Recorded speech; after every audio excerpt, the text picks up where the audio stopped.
Welcome to the Staffing Playbook podcast, your go-to resource for navigating the dynamic world of staffing and HR. I'm your host, Stephen Farrell.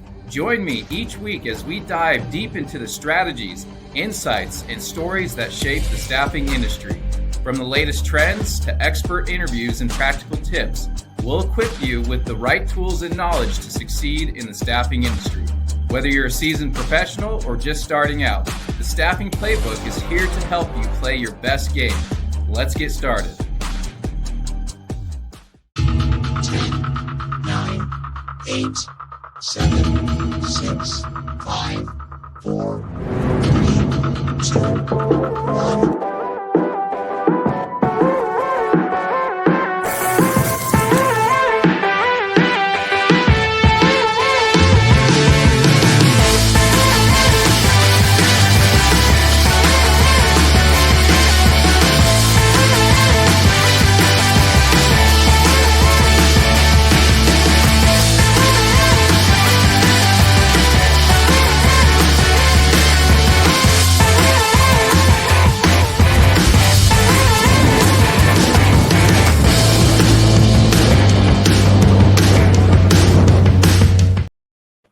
Welcome to the Staffing Playbook podcast. I'm your host, Stephen Farrell, and today we are tackling an important topic, especially with the new administration in office.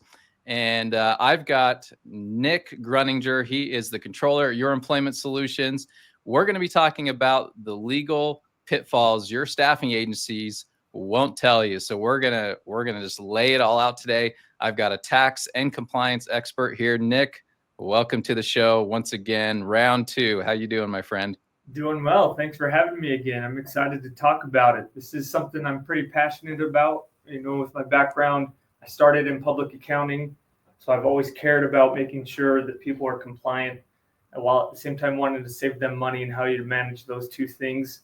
And so this is a big one that can get people in trouble. Yeah, it certainly is. And this topic is going to be W-2 versus 1099. And, you know, we know what you're thinking. Why does this matter? But trust me, if you're in the light industrial industry as an HR manager, plant manager, business owner, you really want to pay attention, because it's not just about compliance. It's about protecting your business. And so, you know, with this new administration, we've seen the headline news, you know, the deportations, you know, whether it was, you know, forced or voluntary. We're hearing about a workforce that's voluntarily just, you know, going back to their country. And we're going to talk a little bit about that as we're walking through this. But I think it's important to note here that there's a lot of agencies out there, and we're not going to name them, but they are skirting some of these tax and compliance laws. They are sending 1099 contractors when clearly they should be W-2. And so we're going to talk about the three qualifying criteria, keep it really simple today. And then we're going to give you some real, you know, case studies and scenarios of questions you should be asking yourself. And if you're using an agency, questions you should be asking your agency to audit them. And if you're considering using a staffing agency in the future, these are the questions that you're going to want to ask them. So, Nick, let's start simple. Help us break down the three key criteria that separate W-2 employees from a 1099 contractor in any way that, you know, and anyone can understand. Yeah, it really comes down to this. Really, there's three things: the behavior controls first, and what that's really aimed at is looking at the individual, and they look at who is determining what that individual does. So things that you'd ask yourself, is someone telling this individual when, where, and how to do their work?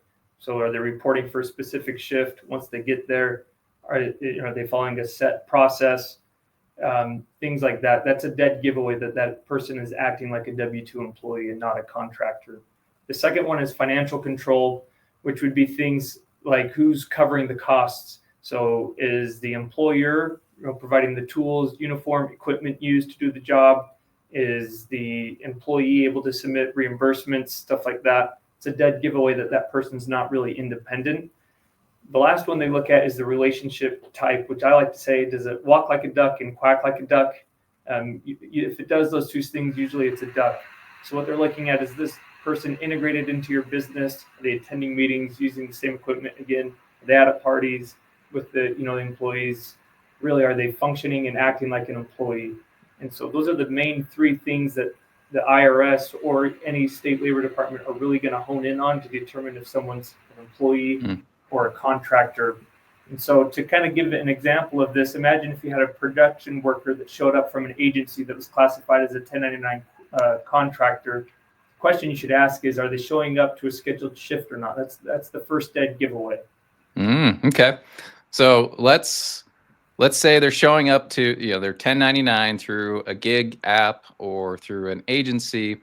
So let's say they're showing up on a set schedule. So I'm going to quiz you, like, do they meet the qualifying criteria or not? So we're going to go through just a normal real life scenario here.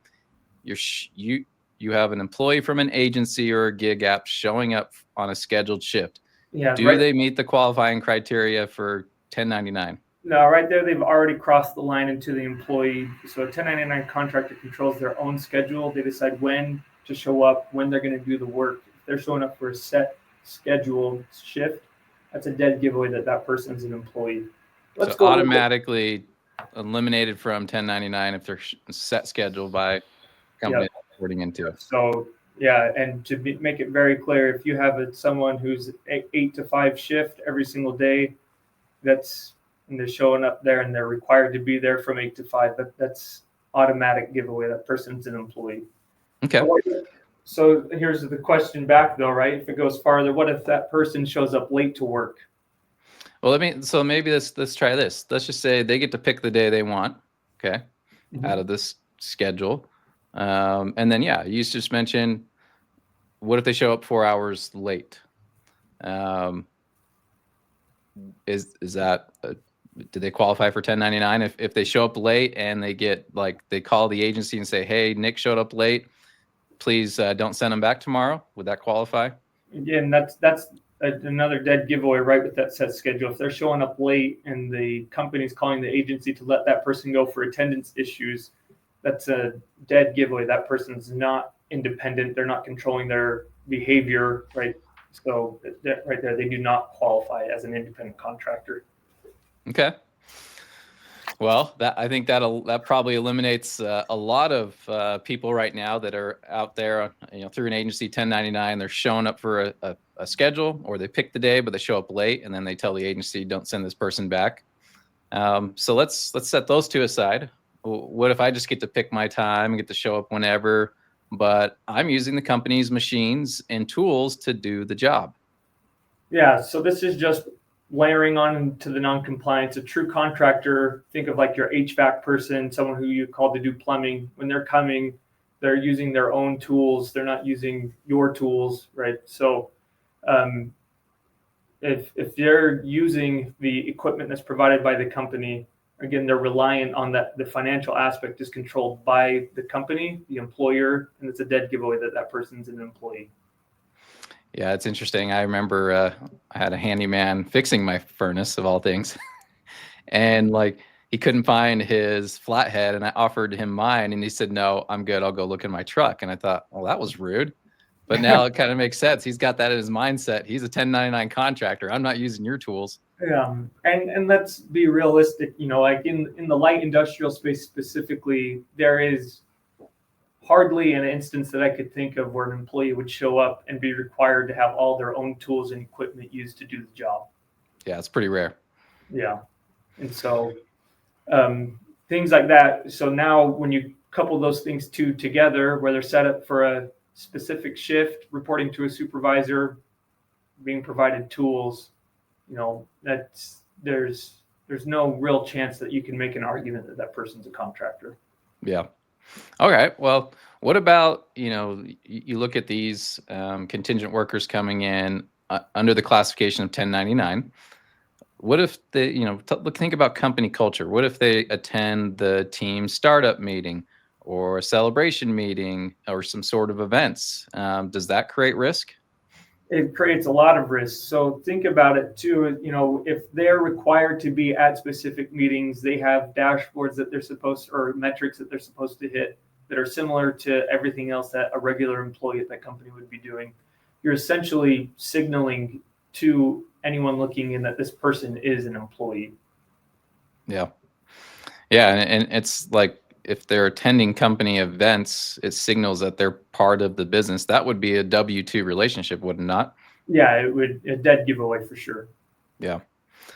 What about on the workman's comp side for 1099 contractor? So that's a great question. 1099 contractors are required to have their own workers' comp policy to cover them while they're out working. And so if you think of someone who signs up on a gig app to show up to work, that person is not carrying their own workers' comp coverage. They're relying on the workers' comp coverage of either the agency or the employer in the event of an injury. And so that's another easy giveaway if someone came in and looked that would give that person away as an employee. Yeah, definitely. That's a huge risk, Nick. Huge risk. And you just outlined, a everyday real scenario of, these gig workers, these 1099, classified as 1099, but they're reporting into a production facility or warehouse, and they're doing the same job that a W-2 employee is doing. They're using the same machines and the tools. They're attending the company, meetings and events. And everything you just shared with me, that is no, no, no, no, and no. Do not qualify as 1099.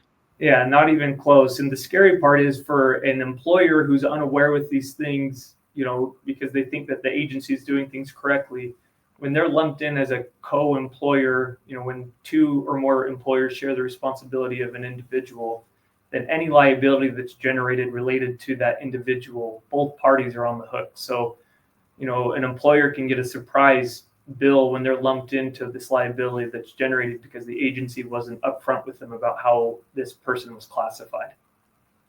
So you're saying they might be on the hook as a customer of a staffing agency for workers' comp coverage? That's correct. Whoa. Okay, I didn't know that. That's a big deal. So it's I want to clarify, because it's not just the big companies we're talking about, because we've seen the headline news. Companies like, I believe, FedEx, they were hit with $228 million settlement or something like that. But, it's not just the big companies that have to worry about this, right? No, definitely not. And in fact, it's usually small companies that will get lumped into this, who get caught by surprise and don't have the financial resources to kind of survive the storm. In fact, last week, 3 companies reached out to us for consultations. One of those had been using 1099 contractors for years, didn't realize that they'd be liable for back taxes, unpaid benefits, claims, workers' comp coverage. And if the IRS or state came knocking, they'd get in big trouble. Yeah, I've had my 7th conversation this week with prospective companies that have been reaching out and evaluating their risk with their agencies, because they're having employees not show up to work because they're afraid to drive. They're documented, by the way, they have working visas, but they possibly have been caught in this country before and sent back. And so they're afraid, like, if they get caught today, even though they have a working visa, they're going to get sent back. And so, we've been educating these companies on, the risk and liability. Obviously, it's up to them, the direction they go. But I've literally had 7 calls this week where just average size companies, $5 to $10 million in annual revenue, are gravely concerned about what's happening right now, and they want to protect their business. Yeah, for sure. So let's dive into the workers' comp side of it. Nick, how does this become a ticking time bomb for businesses that are using 1099 workers, or employing an agency that uses 1099 workers? Let's dig into this a little bit. Yeah, so this is a big one because, as most people are aware, as an employer, most states require that you carry workers' compensation for coverage for your employees. And so what happens now is, if you are intentionally or unintentionally misclassifying a person as an independent contractor, you're essentially gambling, right? You're playing a risk game here.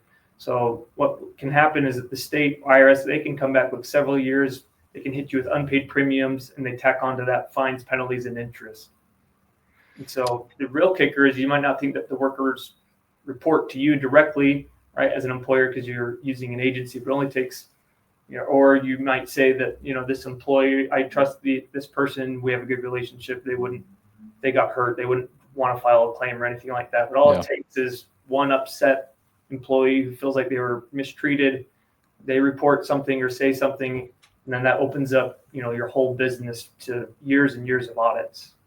Yeah, it's not if, it's when, right? Most definitely. It's not even, you're not even gambling. You're just waiting out. You're just waiting out your time. Like it will happen. It will happen at some point for sure. So how far back, when this happens, how far back can they go? Yeah, and that's a good question. Typically, the standard time frame is 3 years, unless they deem something as negligent, meaning that you knew that you were misclassifying a person, or you should have known that you were misclassifying a person. If they determine it as negligent, they can go back as far as they want.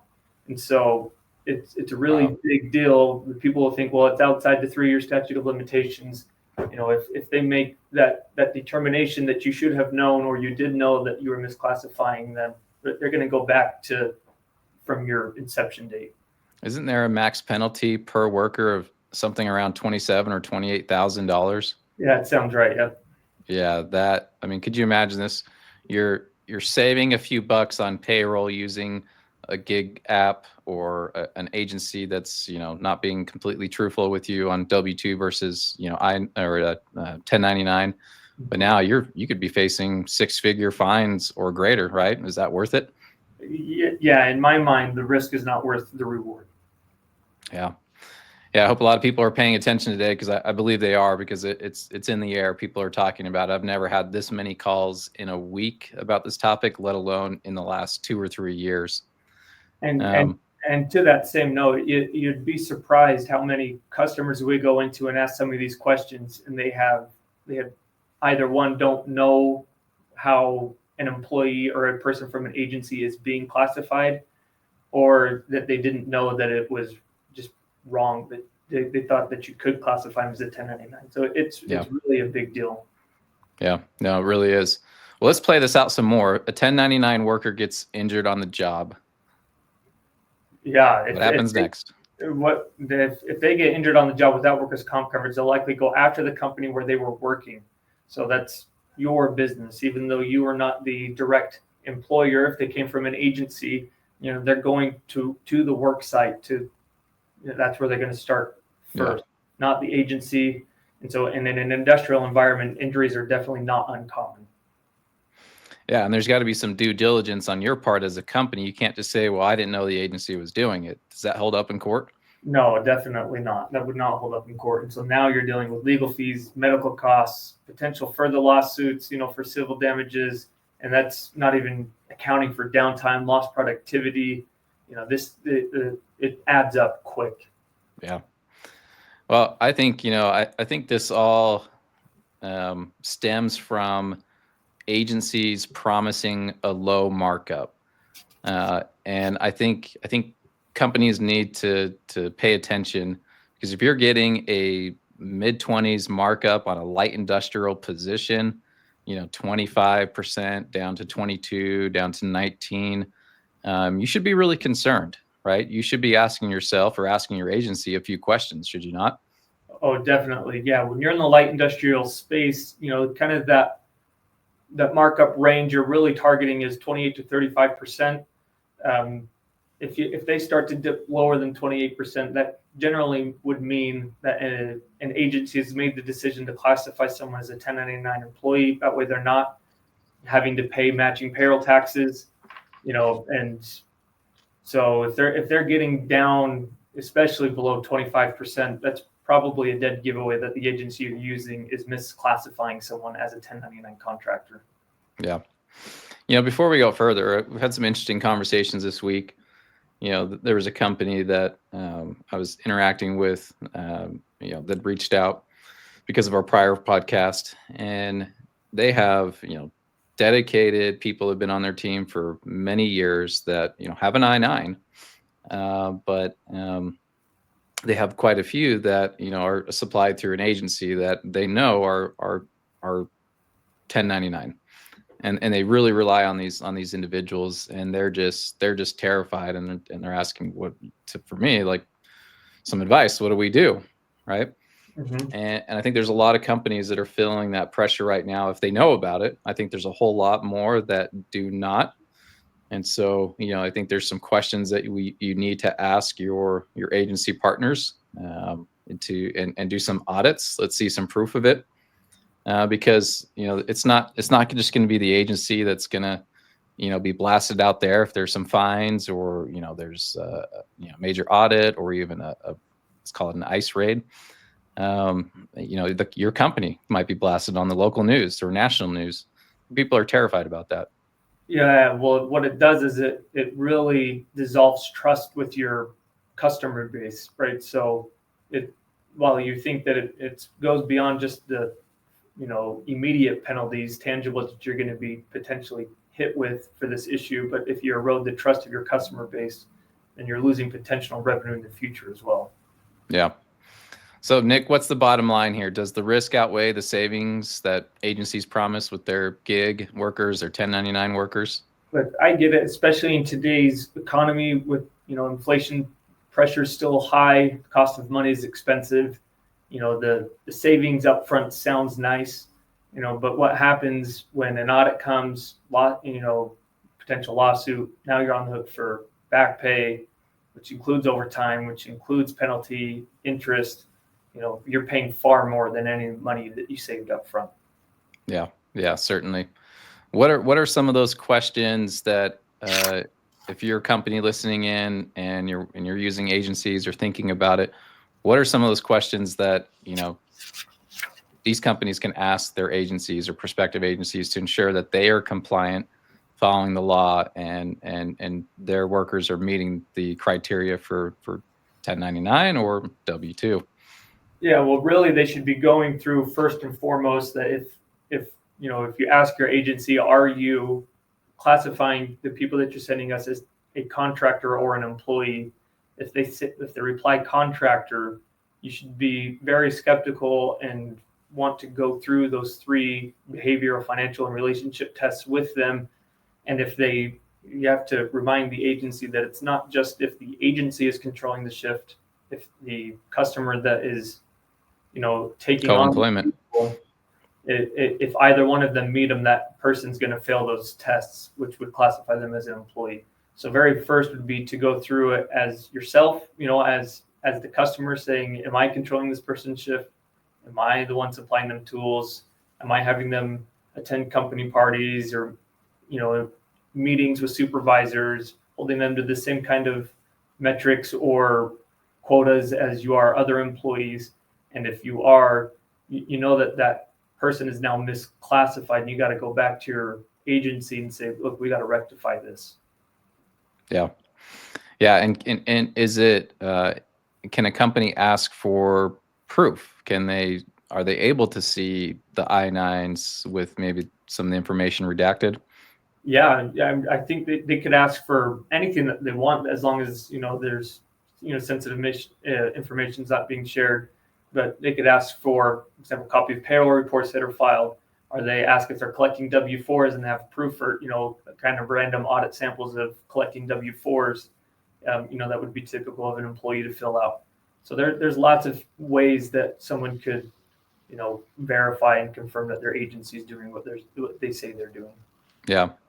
Now I'm just going to point out the elephant in the room here. There are companies out there that know what's going on. They know they're being supplied 1099 from an agency, or they might even be doing it themselves, because they're looking to reduce their labor costs with a low markup through the agency, and then without worrying about taxes and workers' comp coverage, et cetera, for themselves. And so there are companies that are making that gamble today that are they've been doing it for years. They haven't had an issue. They're going to continue to do it. What do you say to those companies out there that know that what they are not following the criteria, their employees do not meet the criteria, and they're 1099 contractors? What would you tell them today? Yeah, again, we've kind of said it earlier. For me, it's not a matter of if, it's a matter of when. And so, you're playing the risk game now, knowing that at some point an audit's going to happen with the state labor department, with the IRS, or an employee's going to get disgruntled or who is injured and want to file a claim, to be told that they weren't, an employee and not covered under workers' comp, and they're going to make the claim that they were. So it's only a matter of time when something's going to trigger an audit, and at that point, the tax man's coming knocking, and he's going to want his money. Tax man always wants his money. Right. Yeah, and I think employers need to recognize that, yes, wages are challenging and profit margins are real slim, and you might have to change your business model or adapt it to increase your wages. Maybe you have to increase your costs with your vendors, which is a hard conversation to do, but those costs, the wages, are minimal compared to the exposure that could be coming your way with all of these fines. Yeah, and then when you think about it, you tack on to whether you're saving it through rate or or things that we've been asked, that I've been asked as customers have asked me, saying that they've had an agency using 1099, but now they're scared of losing people, right? Because they're not used to having taxes come out of their check. Maybe their net pay will be slightly lower. Conversations about bumping pay slightly, and they think it might be more expensive, but when you think about where you're not now losing downtime on a machine sitting vacant because you don't have the employees to cover it, you're going to get longer stickiness with an employee who feels like they're being treated fairly. And so in the long run, it's going to save your company far more than you're saving currently. If you're compliant now, you get the peace of mind, and you don't have to worry about any of that coming up to catch you later. Yeah, I was talking to a company this week that is in this situation. Like, what do I do with my 1099? And I'm afraid they're going to be deported or self-deported. And, obviously he's got to work that out, and it's a very sensitive issue. But I just shared with him, like, look, your wage is only $3 off from everyone else. Like, if you bumped your pay by $3 an hour, you could get the same quality of people that are W-2 employees, E-verified, and that can, is $3 an hour more worth that peace of mind? Yeah. Or, do you want this to be keeping you up at night for the rest of the year? Yeah, and really oftentimes what people don't think about are those intangible costs that you incur when, you lose people, and then, you're not able to get as much product out. You're having lines that are shut down because you don't have enough people. Machines aren't up and running. And so although it's not a tangible out-of-pocket cost, it's a cost that's extremely expensive. And when you compare it to the additional $3 an hour, you'd be saving money by just getting the right person in the right role. Yeah. And I also want to share that I know this is a very polarizing topic, what we're talking about, because it does play into what's happening with this administration. And I want to state that, it's your business. You're going to decide what's best for you, and no one's going to change that for you. But we wanted to equip you with this information today, so you just understand the liability, the risk, the exposure when you decide to go a certain route versus the other. Yeah, I think the important thing is that when you're making decisions about your business, to have the full picture in mind, knowing all the potential risks, all the potential future costs, and making a informed and educated decision with all information at hand. And so that's what we're trying to do. Yep. And again, we know that these are real people you're dealing with. That we all have to work with together and find us a common solution. But again, this information was really helpful, Nick. Just with the getting down to just the 3 qualifying criteria of 1099 versus W-2. And if you can say no to just one of these, it's already disqualified as a 1099, and that's behavioral control, financial control, and relationship type. Yeah. Nick, it's been a pleasure to have you on here. Second time around. I think we were much more pointed in our discussion today, and I hope our audience found it helpful. And so please, if you're listening in, comment below. If you'd like us to help you evaluate your risk exposure and to help you plan for the future, please feel free to reach out to me. My email is on the screen, steve@youremploymentsolutions.com. We've got Nick here, who's also here that will be able to assist in that. He's assisted in many conversations with companies to give them some guidance on the best decision for their business. Yeah, thanks for having me. It's been a pleasure. I know compliance isn't the most fun thing to think about. It's not very attractive, but it's really the foundation to building successful businesses. Absolutely. Well, thanks for tuning in, everybody, on this Friday. Hope everyone has a great weekend. Next Friday, I've got a returning guest, Ian McLeod from Grow Up Leadership. We're going to talk about what it looks like to lead a team in 2025, because things have changed just in this last year. And he's going to give us some great tips on effective leadership in 2025. So if you're a frontline supervisor or manager, certainly want to tune in. It's going to be just a lot of fun. Ian is a brilliant guy, and make sure you check out his YouTube channel, Grow Up Leadership. It's hilarious. He's got Star Wars costumes on and doing all this role playing. They're all around leadership. So, but happy Friday, everybody. Have a great weekend. Thanks for tuning in, and we'll see you next Friday. Thanks, Nick. Thanks, Steve.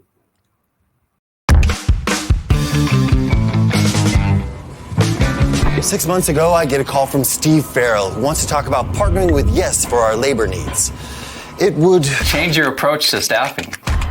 I told him I've already used multiple agencies and have had headaches with each one. So my approach to staffing is just fine. With multiple agencies, we thought we had our staffing needs covered. Hey, the agency employees didn't show up, so we're short on staff again. I'm sorry. Bupkis. Curses. Fetch. Hey, an agency sent an employee. Do you have production experience? I've produced YouTube videos. I'm hungry. When's my first break? This is not sustainable. If you want happy customers and a healthy business, something's gotta change. So yes, we tried Yes.